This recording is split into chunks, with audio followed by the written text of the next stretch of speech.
Hey guys, I'm taking a look at Star Wars Rogue Leader Rogue Squadron 2. I can't tell what Star Wars is thinking of some of their games or LucasArts says. Sometimes it's like there's the Jedi Knight series, and then it became the Jedi Outcast series, or it was Jedi.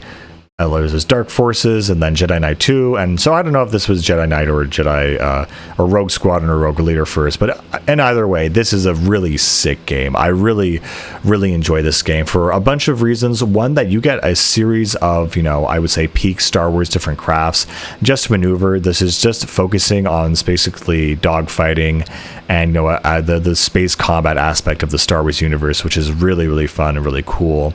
I remember also when you start this game, you have a tutorial where you have to fly a V-Wing through a series of canyons on Tatooine, and it just feels like a really cool setup to an experience that you're really going to enjoy for the rest of the game.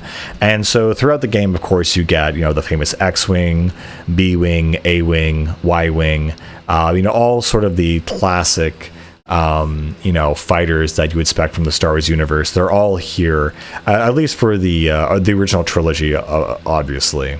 And so there's about a dozen and some missions in this game where you'll take on the role of a particular vehicle, and you have a particular objective. And of course, some of these revolve around the movies themselves, and some of them are just original, scenarios specifically made for this game. And it just feels really good. Another aspect of this game is, of course, so you're going to use your A button for your main attack. I love, the look of the explosions, how everything feels like a Star Wars game. Your B button are going to be your missiles or your secondary fire, depending on the craft that you're using. And a lot of people for a long time said this is the best Star Wars dogfighting, space fighting game.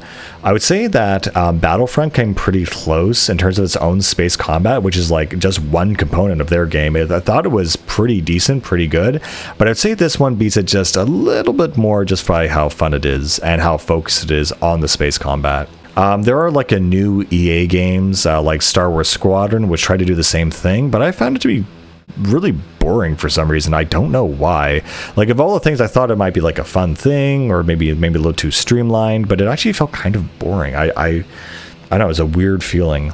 But yeah, another thing that's part of the Squadron is that you do have Squadron commands.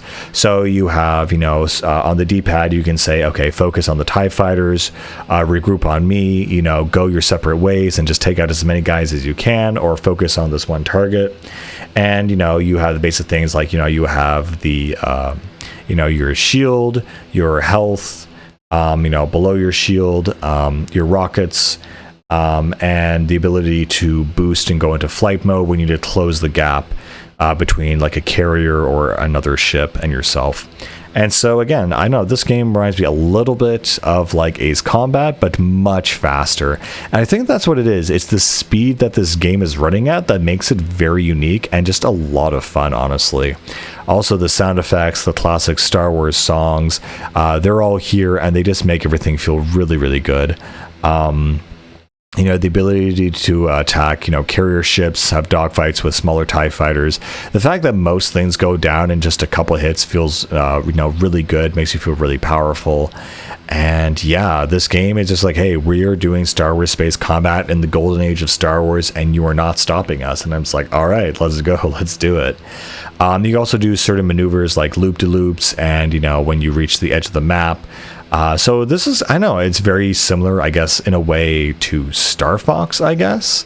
And yeah, it focuses mainly on, the story components and not really a lot of, Jedi stuff, just really the military aspect and the rebellion and their operations and Mon Mothma and all that stuff. Of course, there is the classic speeder moment where you have to take down the walkers by circling around it. I think it was also really cool that they even incorporated this in Battlefront. Again, this is like a mini part of that map, of that game. They were able to incorporate something that I think would be kind of hard to pull off. But yeah, the speeders, the X-Wings, everything is here. This is a great Star Wars game. And what's really cool, sometimes you can see troops on the ground. They're very, very minuscule, very tiny, but you can actually shoot them and take them out. I mean, they're almost no threat to you, but it's so cool they just have that detail. And there's just so much going on in these fights that they feel, I don't know, very appropriate. And they feel very large scale for, you know, the time, especially what technology was able to render, you know, for you know, this time frame. But yeah, the game is not terribly hard. It's generally just a lot of fun. It's a fan favorite. And I think even compared to a lot of Star Wars games today, it's still just a very focused, well-made game.